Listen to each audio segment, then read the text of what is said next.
Hello, everyone. Okay. I hate when... Thank you. I hate when it does that. It shows that bottom piece. This is requested. This is Battle of... Manzikert? Battle of Manzikert. 1071. Byzantine. Oh, that's a word. Wars documentary. Okay. So, let's do it. And go. The Battle of Manzikert in 1071 was one of the most significant turning points in medieval history. The Eastern Roman Empire was facing nomadic conquerors, as it had done so many times in the past, but this invasion was different. It caused a cascade of events that made the West and the East, the Christian and the Muslim worlds, clash violently, but in a way that truly connected Europe and Asia for the first time. The initial contact between the Byzantine Empire and Islam did not go in the former's favour. Yarmouk? The emperors started losing territories to the Caliphate in the first part of the 7th century. The Umayyads and then the Abbasids were pushing their advantage, and even threatened the capital Constantinople on a few occasions. Fortunately for the successors of Rome, the balance of power changed drastically in the middle of the 9th century. The Abbasid Caliphate was struggling to keep centralized rule over its holdings. The Byzantines used this to strengthen their position and restored their control over the Balkans, Anatolia, and northern Syria. In 1045 they conquered the capital of the Armenian Bagratids in modern western Turkey, Ani. Controlling Ani was strategically crucial. On the other hand, losing the traditional buffer zone between the Muslim world and the empire created new problems, and they manifested themselves in the new warlike nomadic force, the Seljuk Turks. The Seljuks were a tribe from Central Asia that adopted Sunni Islam at the beginning of the 11th century. Through a series of wars, they became the masters of this region by the year 1040. Their conquests continued, and in the next 15 years they took control of modern-day Iraq and Iran. The Seljuk Sultanate came into contact with the Fatimid Caliphate and the Byzantine Empire. At the same time, Transcaucasia was vassalized, and that opened a new lane into the Byzantine Empire. In 1054, the Seljuks attacked the Byzantines for the first time by raiding Trebizond. The new ambitious Sultan, Alp Arslan, used this weakness in 1064 to capture ever-important Ani. The empire's defensive strategy relied on a chain of fortresses stretching from the Caucasus to Syria. The fall of Ani opened up territory from Kars to Edessa, and shortly after the fortresses of Malazgirt and Alat near Lake Van were conquered, becoming operational bases for future invasions. In 1067, Antiochia, Melitene, and Caesarea were razed by the Seljuks. The gates to Anatolia were now wide open. Emperor Constantine of the Doukas dynasty passed away in 1067.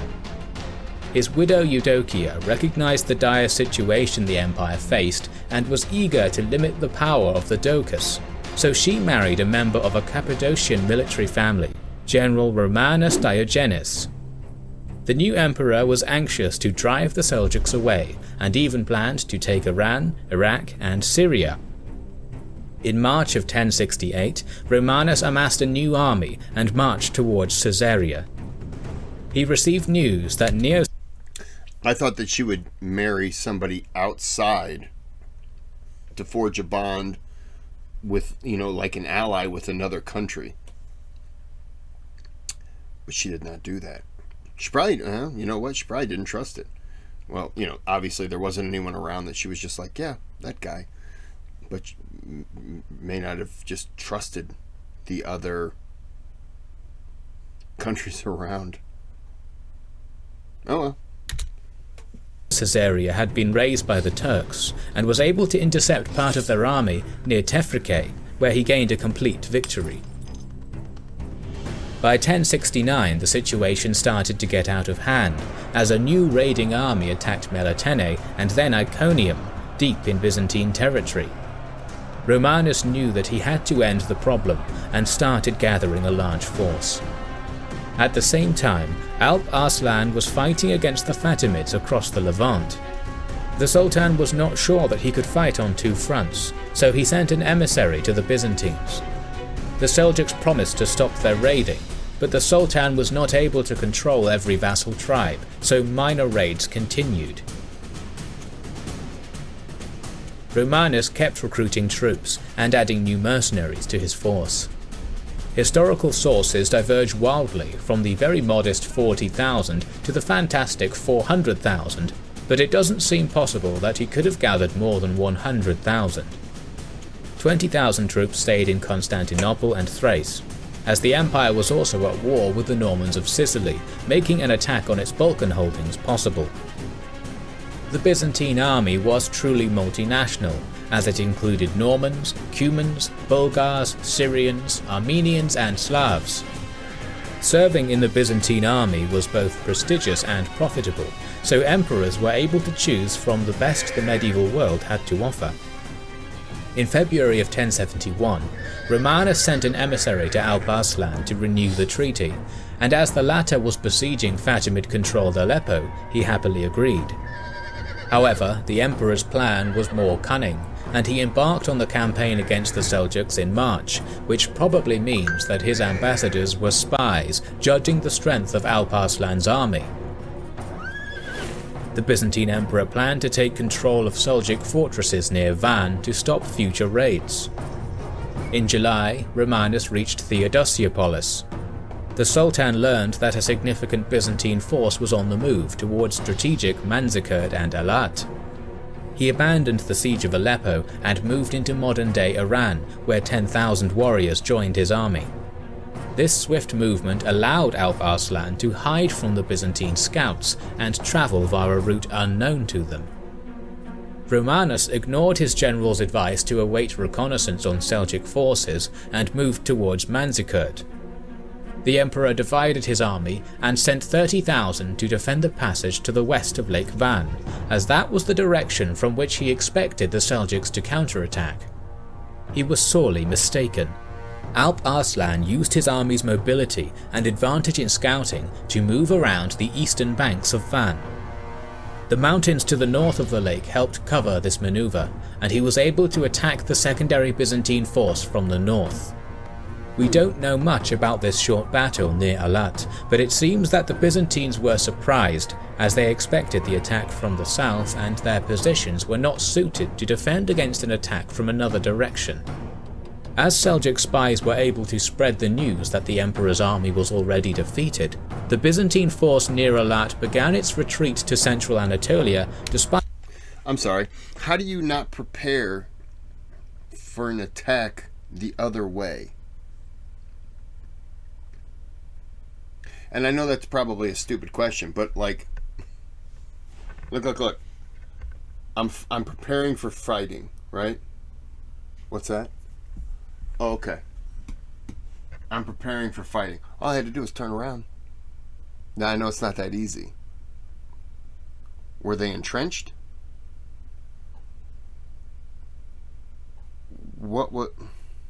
I'll never know. We'll never know. I just don't understand how you could be so ill-equipped to fight by just turning around. Unless you got your troops in certain stages. I don't know. Not suffering many losses.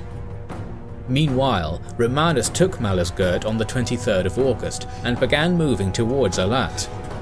The Byzantines still suffered from a lack of reconnaissance, while Alp Arslan was informed about the fall of Malazgirt. On the 24th of August, the Seljuks destroyed a few Byzantine units sent to scout ahead.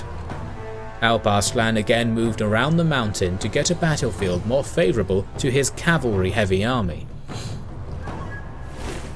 The two forces finally encountered each other on the 25th of August. Sources claim that the Seljuk Sultan sent envoys to negotiate a peace, but Romanus was confident in his numbers and also thought that his secondary force would soon return and help surround the enemy. So the emperor stated that he would talk peace only in the Seljuk capital of Ray.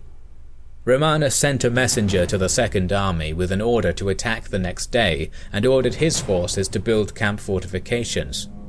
Seljuk horse archers harassed this camp throughout the night. On the next day, Romanus formed up his army to begin the battle. The 50,000-strong Byzantine force was divided into 4 groups. The Varangian Guard and Armenians were in the center under the emperor's command. Turkic, Syrian and European mercenaries formed the flanks, while the Byzantine feudal levy, led by Andronikos Doukas, were in reserve, with orders to support the position that was put in the most danger. The Seljuk army had only around 30,000 troops. It created a crescent with its extreme flanks protruding forward, while its centre, commanded by Alp Arslan, stayed back. Romanus continually moved forward, trying to get into a pitched battle, but the Seljuks were avoiding him and used the usual nomadic tactic of hit and run. The Seljuk centre moved back, while the flanks were trying to encircle the Byzantine wings. By the end of the afternoon, Romanus captured Alp Arslan's camp, but as dusk was getting closer, he ordered a retreat to his fortified camp. The emperor's order created confusion, and in the dark it seemed that his standard had fallen.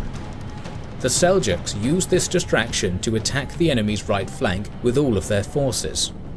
Andronikos Doukas was meant to help, but his family was feuding with the emperor, so reserve forces never arrived, and the Byzantine right flank was utterly destroyed. By advancing so much against the Seljuks, the Byzantine flanks and centre had lost their cohesion, so Romanus himself also failed to support against the attack. The Byzantine left was convinced that the emperor was dead, and so retreated towards Manzikert, while all of Alp Arslan's forces attacked and surrounded the centre. Although the emperor's Varangian Guard defended valiantly and killed many enemies, this group was also crushed by nightfall. An ordinary Seljuk soldier made the emperor his hostage, and Alp Arslan's troops chased the remainder of the Byzantine army throughout the next day.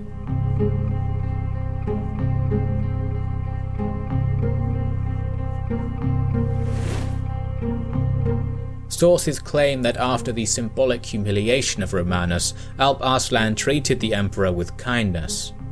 They signed a peace treaty in which Antioch, Edessa, Hierapolis and Manzikert were to be surrendered to the Seljuks, and the emperor promised to pay 1.5 million gold pieces in reparations right away, and 360,000 gold pieces annually. Both sides agreed to a dynastic marriage between the Sultan's son and the emperor's daughter. A few days after the battle, Alp Arslan released Romanus with gifts and an honorary escort.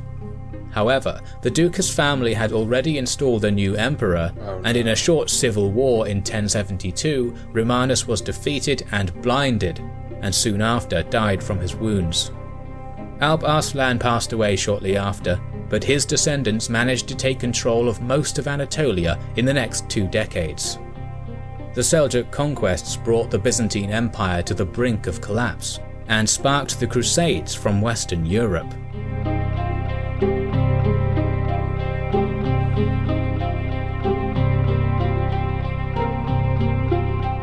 Thank you for watching our documentary on the Battle of... When the Romanus was defeated, I just thought, oh no, this just dragged everything on. But Alp, that guy, I don't remember his last name now. I couldn't pronounce it even if I did. Him dying after, I think probably, even though his kids got involved, but I think that eased the fact that they had a negotiated peace. I think that had Romanus been killed, he might have went in there like, nope, sorry. But with him dying shortly after, but I mean, they still got what they needed. All right, I'm going to end this here. Like and subscribe. You have another suggestion, throw it at me. If I haven't done a request that you've put out there, request it again. It might be on the list. I might have just missed it. I do apologize, but it is what it is. So until next time, have a good day. Have a good night.